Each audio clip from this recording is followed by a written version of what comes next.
Greetings, Kerbonauts. This is Kerbal Space Program. I'm Bob Fitch, and this is episode number 5 of Project Odyssey. And right in front of you, right here, you can see I've been working on my new crew capsule. I'm just going straight into a 3-man crew capsule here. Never mind with that, trying to send somebody up in a 1-man capsule.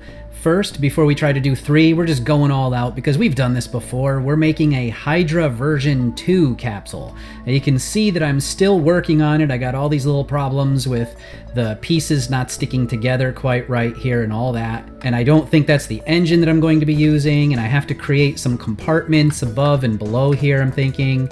But it's a start. We're getting there. But first, at the end of the last episode, we had ourselves out here in this polar orbit doing our Cathane scanning over Kerbin. Now, this is just a simulation, a test of the hardware. We're not actually going to go and land anything anywhere on Kerbin. We just want to make sure it's all working before we take it off to Minmus or Mun, or especially Duna, where we don't want to find out there that it isn't working correctly. In fact, we're going to do what's called a reference mission, and that's one where you sort of carry out the same functions that you would do on a distant planet like Mars, but you do it here on the moon, so that it's easy to get to and from the moon, relatively to Duna, that is. It's easy to get up there and back again in just a few days. With the reference missions done here close to Kerbin, just like how Constellation would be able to go to Moon on our planet, we will be able to find out what works, what doesn't, tweak our designs, and get them ready to take them actually out to Duna. Now, getting back into the vehicle assembly building, because we were just trying to work on building up that new Hydra II, you can see that I was in here kind of playing around with the parts, lining them up, trying different things, seeing what it might look like, but I have the wrong engine. I mentioned that when I was out on the launch pad. I have a different engine I would like to use, but I don't know which one it is. So let me show you a couple of the ones that I was thinking about trying out. I might use this one from KW Rocketry, and this is basically going to look exactly like the Hydra 1 if I were to use this one, because that's what I used in Hydra 1. We have this one from AIES, and I kind of like how the white sort of blends in, but we still have that gray nozzle down there. And my third idea was using this FASA booster for the Atlas rocket. I had some other ideas as well, but ultimately I've narrowed it down to these 3. Oh, and by the way, in case anybody's out there saying, hey, where did you get that Hydra II capsule? That comes from Near Future Propulsion, and I'm also using the SDHI mod again to do some of my service module type parts. Right here you can see that I've just barely imported some brand new parts into my installation, and so I'm trying them out for the first time, and I expect there to be several problems with various parts, and I'll need to deal with those before we can actually launch, of course, but this is just how it goes. I have to fix all the little teeny problems with the different things, and then we can get going. Oh, and while I'm thinking about it, I just put on some solar panels. I have reduced globally across the board my wattage per square meter down to 150. That's a little bit more realistic, since pretty good solar panels here on Earth today are about 150 watts per square meter, and in the game here it seems like I haven't really needed to go any better than that anyway. At first I thought I was going to need to go about 250 because, you know, the scale factor, the 60% thing, but it's turning out that as I turn things into watts and all that for the E, it's actually been okay. So yeah, I'm going to scale that back down to 150. Okay, Kerbonauts, so it's actually been about 2 or 3 days of real time for me since the last time I was working on putting together anything in the video here. So the last thing you heard just a few seconds ago was actually 3 days ago for me. And the reason for that is I've been working on getting my life support set up. I've been doing a whole bunch of balancing of different life support numbers, and I know the guy who originally did this life support system did a bunch of work as well. And what I can say after I have gone through all of that is he did a pretty good job, except he scaled everything back down into Kerbal size by making it all about 50 to 51% of what I came up with, and I'm basing mine off of what humans do. And the reason I'm doing that is Kerbin is a very massive planet. It's just as massive as Earth is, and so my theory behind that is that in order to withstand the gravity of Earth, they have a metabolism that's pretty much just like ours, except they're just smaller. So I'm going to make my Kerbals use as much as an actual Earthling would use for any kind of life support needs. So you can see I've also been putting in some parts here. I'm going through the tabs right now, actually, and I'm finding the different parts that I have put in here. I've made modifications to all of them to get them to fit together properly. I have the debug window open over here because I've been having some problems where sometimes it starts throwing up exceptions, and I just want to get an idea of when that's occurring. I have created my own special trunk object here based on a 6S compartment, but all stretched out. It'll allow me to go in there and access underneath it. You can see there's the heat shield up there. I'll be able to put things up inside here in this trunk, and then I have my there it goes, see, exception right there. I don't know what that's coming from. I looked it up on Unity's website and it tells me what it is, but it doesn't really tell me anything about how I can try to fix it. Another problem I've been getting is when I go out on the launch pad, I get a whole bunch of errors saying that my lookout vector isn't working, and occasionally that actually messes everything up, but I'm just dealing with it for now. So anyway, continuing to put this thing together, you can see I've got my service module down here, and I've got my engine that I've rebalanced down there, and you can tell now it's been a few days since what you just saw a minute ago, whatever, where I was talking about the 3 different engines I want to use, and this is the one that I'm going with for now. I also have, where is it here? Here's a little docking port thing that I'm putting up on the top there that I can attach my docking node to. Oh, no, get up there. All right, there we go. So that is what the Hydra II is kind of going to look like. The reason, of course, that I had to make my own version of a 6S compartment for the top is that looks just plain stupid. So we got this one in here in order to cover that problem up. And I think it looks okay like that, actually. Now, if we continue on adding, we can see I've got my Hydra II solar panels, those are going to go down on here. And I'm going to put a pair right there and another pair right over there. So this is getting really close to what the Hydra is going to look like. Now we just need to put our little fairing thing down here on the bottom and put some sides on it, and there, now we have the beginnings of the top here. Oh, I'm not actually done. This shroud doesn't go down far enough. I need to extend that shroud down until it connects down at the base right here. So I'm going to go out and do that now, and I will get back to you as soon as that scaling has been done. I'm back, Kerbonauts. However, it has actually been another 2 days for me since the last time I did any recording of this, and here we go. I'm testing the launch abort system. This one doesn't seem to be going quite so well, it looks like. It ejected properly, but obviously flew sideways and exploded. However, perhaps that was because this clamp is on here, although I don't know why I can't get it to unclamp. Oh, whatever, I'll just fire the launch abort again. I don't think it's actually connected to the capsule. You can see I have finished the shroud, just like I said I was going to, where I wanted to scale it a little bit bigger to make it fit over the capsule. But on top of that, I have also created a first stage for the 2.5 meter variety. This is going to be the lifter for my Hydra II, the Hydra I coming from the Gateway project, and the Hydra II coming from the Odyssey project. Now, this one, after having launched it, because there are no Kerbals inside while we're doing the testing, I have no way to eject that and try out the parachutes. I would have to attach a probe to that if I want to do that. But I think we should just get into testing the capsule fully by sending up a Kerbal in it, somebody that will give it a try, bring it down, and hopefully everything will go okay, because otherwise we're going to be at 7 Kerbals instead of 8 in this project. Some of you are probably sitting there right now saying, what were those launch clamps? Those are so cool. Well, those come from the FASA set. Those are the FASA launch clamps. And now we're going to decouple here, shooting off into our abort sequence to see whether Jebediah can actually land this safely or whether we're going to be down one Jebediah. So pop off our little shroud there and kind of flip over a few times. I'm sure Jeb's not getting dizzy at all because Jebediah can handle that kind of spinning. You should see what he had to go through in order to train originally for all these space flights back on original Kerbin. So far, so good. The drogue chutes are out and we're coming down safely right nearby the launch pad even. And there go the main chutes, and sure enough, Jebediah is heading for the ground, safe and sound. So over the last couple days, I've been working on a 2.5 meter middle stage there. You know how I have that one that was launching my satellites and everybody thought it was really cool? It was that cryogenic second stage. I've been working on the 2.5 meter version of that, and it's being used for the launcher that puts up the Hydra II.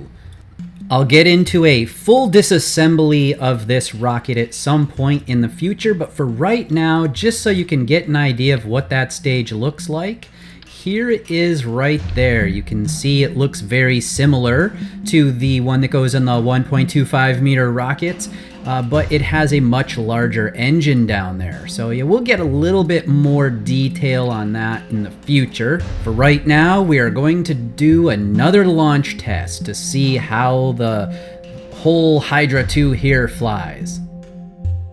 Jebediah, of course, will still be piloting this craft, and here we go, lifting off.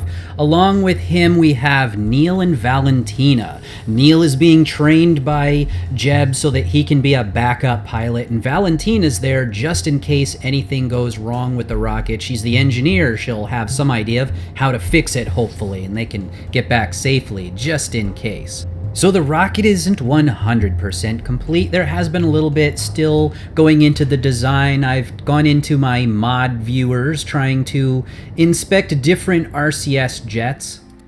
These are a few of the parts that I was looking at in one of my part viewer mods or installs, and here's another one that has my B9, for example. And I was also looking at just some things that I was throwing together because they looked really cool, and I have no idea if I'm going to use them for anything in any time soon, but I might. I'll just remember that that looked really awesome and maybe come back and incorporate that into an interplanetary ship or something like that. I don't know.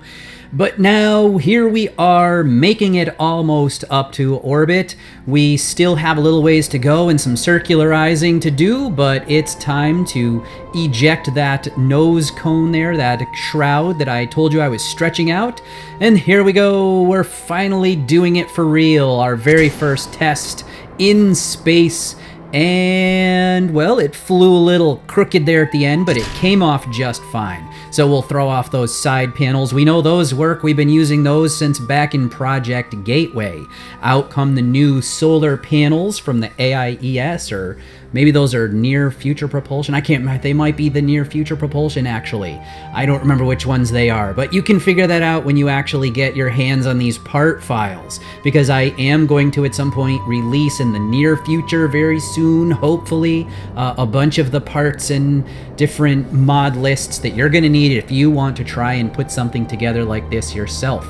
So now I noticed that my time to apoapsis was about 30 seconds, so I turned on the engine and headed for the horizon, and we'll get ourselves up into a 70 to 75 maybe kilometer orbit where we can hang out waiting for our opportunity to go to the moon, because we're going to fly around the moon and come back again for this test. We want to make sure that we have enough Delta V that if we wanted to get to the moon space station and dock up with it and still be able to get home, that we would have enough actual Delta V to do that, unlike one of the launchers that I had into the Hydra back in Project Gateway.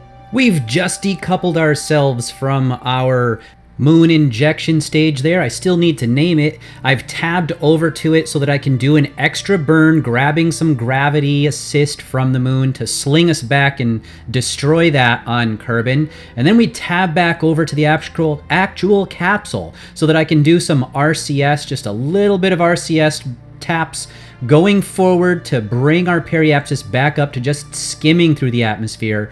Oh, but that's going to cause that other stage to go really close by. I need to be careful of that in the future. It looks like we're okay this time, but that is going by very close. This is just like what happened back in Gateway when I smashed into my solar panels on that one satellite.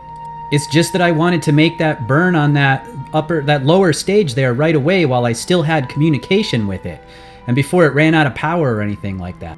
And now we're heading off toward Moon here, breaking open the snacks and the drink boxes, having ourselves a little feast because it only takes a few hours to get to the moon, swing around it, and then a few hours to get home again. Everybody on board is probably talking about what they want to name their new 2.5 meter cryogenic second stage. You know how the 1.25 meter version is called the Minotaur. And we want a really cool name for this one, and I was thinking I could use Centaur perhaps, and then I thought, oh wait a second, we have one on Earth that's called a Centaur, maybe I should use a different name. And then I thought, you know what, Earth can't have all the good names, I'm using it, damn it. I'm using a Centaur. That's going to be the name of it. It's the 2.5 meter cryogenic Centaur second stage with autonomous control for when it wants to deorbit and so on and so forth. I'm using that. So now we have completed our swing around the moon and we're on our way back now. I actually didn't check my trajectory. I had expected to come down through 3 kilometers because that's what I had set as we were leaving Kerbin. But of course things change when you go through the SOI of another object.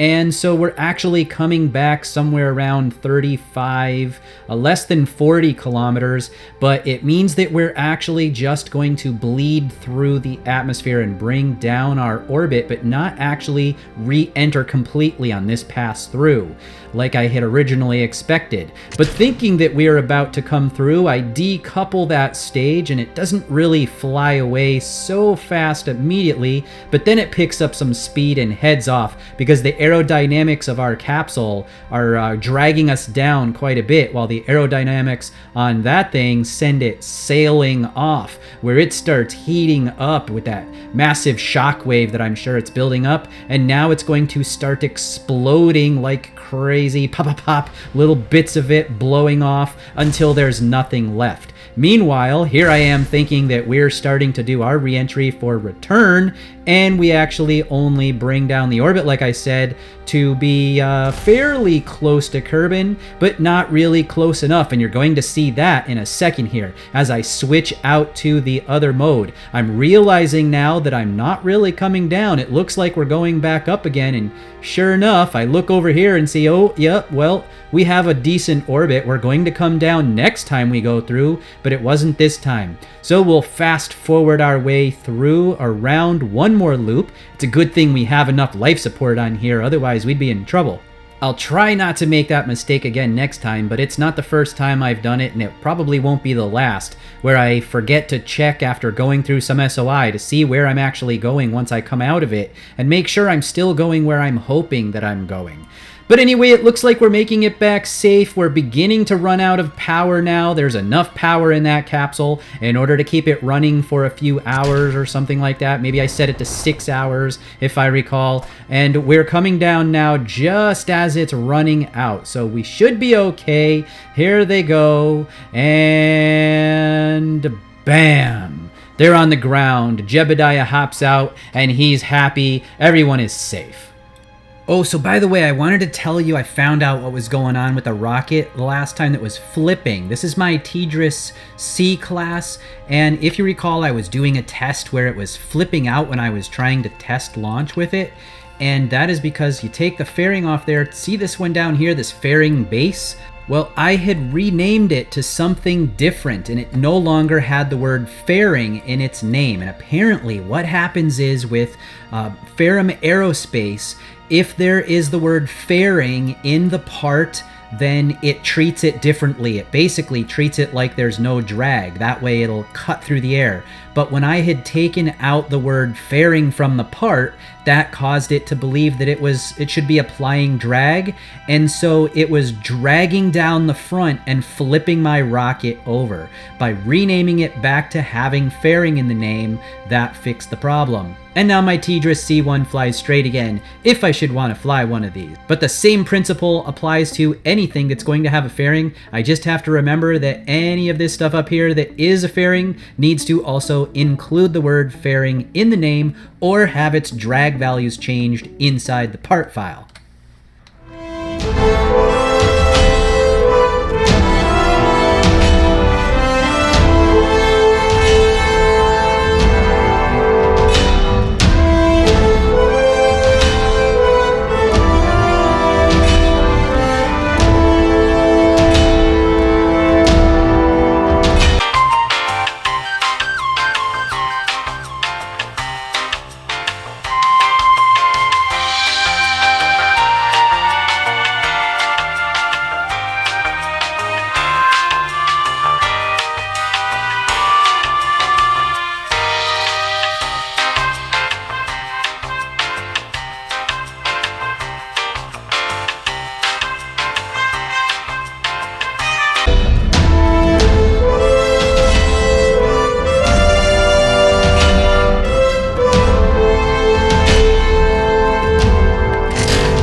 It's time for another test launch. We're going to send up the same crew. We've got Jebediah, Neil, and Valentina heading up in the Hydra II, but this time they're taking cargo with them.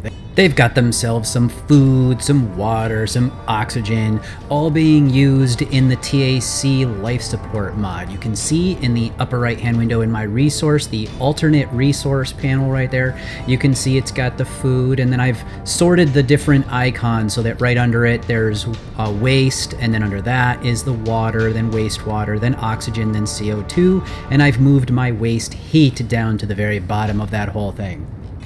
The way you do that sorting, see I've got that window in the bottom left there. So on that alternate resource panel, there's a little button in the bottom of it, and you click on that button and it's going to bring up your options. One of those options is select there that general settings to bring up then that next one, which you can click on to bring a scroll bar with all the different resource options you have and little arrows that let you shift them up and down and put them in the position you want and put separators where you want separators and so on and so forth. And once you have all that set up the way you like it, you just hit save in the bottom there and it saves it out. So getting back to the life support itself, so the number that I'm using for this, just like the original, the stats that come with TAC's life support, it's going to be 1 per Kerbal per day. I figure it's just a lot easier to track what's going on if you can look at that number and simply divide by the number of Kerbals you have present and be able to easily do that mental math of exactly how many days you have remaining of life support of all the different systems. What this is ending up meaning for me is that all of the masses of the different serving sizes are very, very different. For example, since I'm using what normal humans need, because Kerbin has that high gravity like I mentioned before, and therefore their metabolism is the same as a human in my eyes, that means that I'm going to need about 840 grams of oxygen, or O2, every day for each Kerbal, but way more when it comes to water. Say, for example, they use 3.5 kilograms of water. So 1 serving of water weighs a lot more than 1 serving of oxygen. So getting back to the launch here, you can see we have a fairly high apoapsis. We're above 300 kilometers, and that's basically just because I wanted to see how far I could push that upper stage there, get that capsule up as high as I could before we then set up a maneuver node to circularize it at that high altitude. The ultimate plan for our little friends up in the capsule here is that they're just going to orbit for a while. They're trying to find out whether or not the space is the same as back on their Kerbin. So they're going to do some experiments and circle around there in their capsule for a few days, maybe a week or so, keeping an eye on their rations, make sure that they're actually using the appropriate amount and that nothing strange is going on. When they finish those experiments, then they'll head back to Kerbin. Here we go with our circularization burn. We'll get ourselves up to that just over 300 like I said, and break open some of those snacks and juice boxes. We'll get that stuff going. While back on the planet, what's going on is they're working on life support systems for recycling all of those things. We don't have any way of getting back our oxygen right now. We don't have any water filtration, but down on this alternate Kerbin, we are working on that.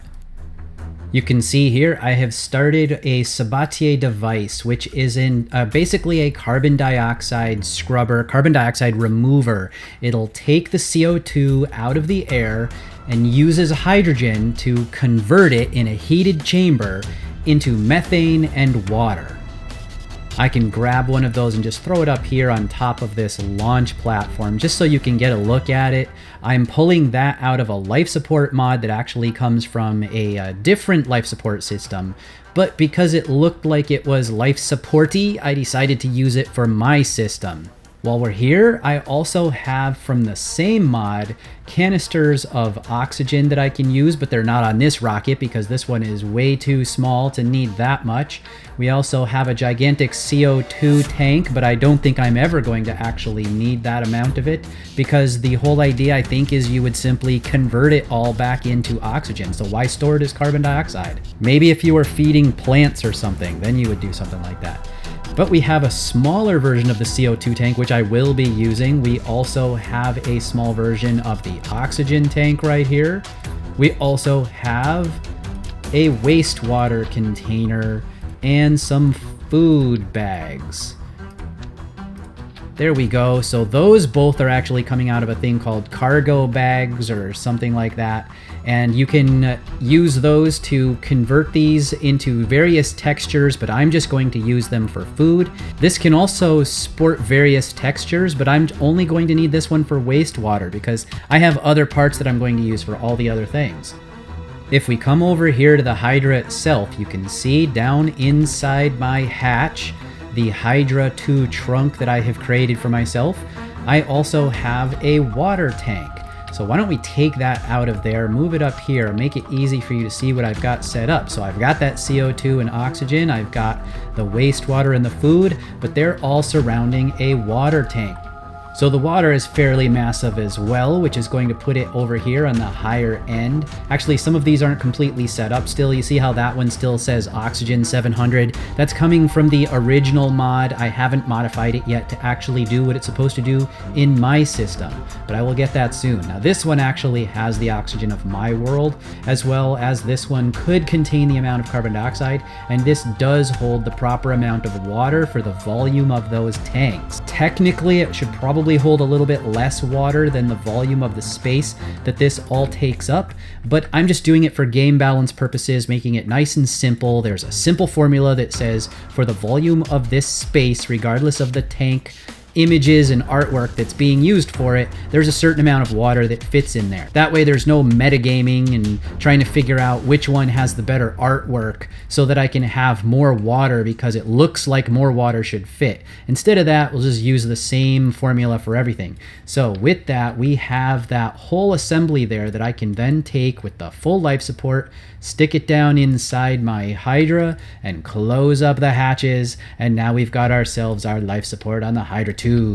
Speaking of which, I haven't really showed you the Hydra II yet, have I? So we have these FASA launch clamps, and down on the bottom we have a scaled down, it's shortened, so the nozzles aren't quite as long as they were before. KW rocketry engine and some lights on the side of it. We have some retro boosters that pull the tank down and a couple retro boosters symmetried that push it this way over here.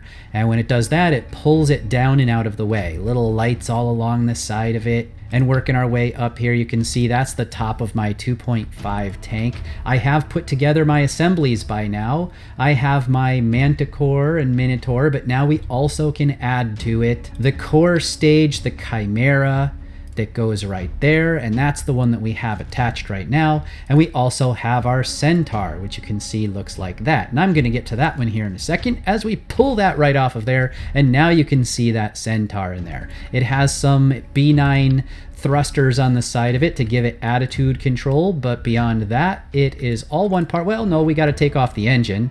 The engine comes out of Nova Punch, and then we have all the rest of it, which is one part other than the lights that are on the outside. Very similar to that first one that I did there, that 1 meter second stage, but you can see that this one is way smaller. Look at that little itty bitty thing. This is definitely the big brother of that one. So moving our way up here, I have also created this ring interstage that I can put on the bottom here because this other piece, the engine was sticking down out of it, so I needed to create an interstage to fit in between them. If we pull that off, when we go inside here, you can see that I have the good old SDHI parts. The engine that I'm using, I mentioned that previously, for this last capsule part here. And then we have our attitude control thrusters, solar panels, communications on all the sides. And then if we pull that out there, we have that service module, and it has all of its snacks and juice boxes and whatever else might be in there. We can take off that Hydra trunk, which is just a 6S compartment that I have scaled to be a little bit bigger. We have the KSPX escape tower, the shroud that I have scaled to properly fit over my new capsule, heat shield, docking port, another 6S compartment that I scaled and moved so that I could put it right there. But I covered all of this last time, so that's pretty much it. Let's move on and do something else that's cool. So I'm in the middle of trying to make a new fairing, and this is about the worst possible thing I could imagine for the first time in trying to get it together. So this right here, these are parts that got welded together. They are all one thing, but they're nowhere near where they were when I actually had them assembled before I welded them. So I grabbed them all in their nicely assembled form, clicked on weld, loaded it back up, and now I'm seeing this. This happens sometimes when I'm welding things where all the parts are actually in weird locations and I have to go in and hand edit the files to put them back where they belong. This is definitely the worst I've ever had to deal with. I'm probably about to now spend the next hour trying to get these things lined up. So I will see you later. Well, it's been a couple more days. It's 2 or 3 days, actually, for me since the last time I was able to actually lay down any film here inside the editor that lets me put together these videos. So yeah, this particular episode is taking a really, really long time for me to make because I've been doing so many part things.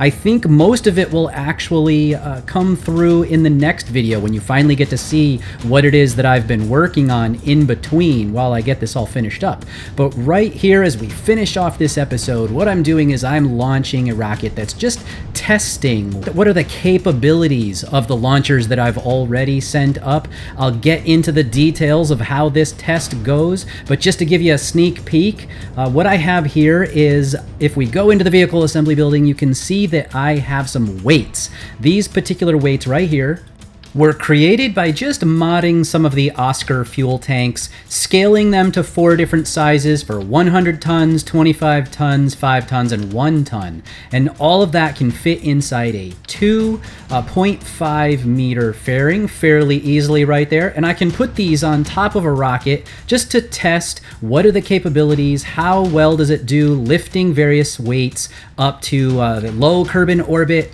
or into a geostationary transfer orbit or anything like that.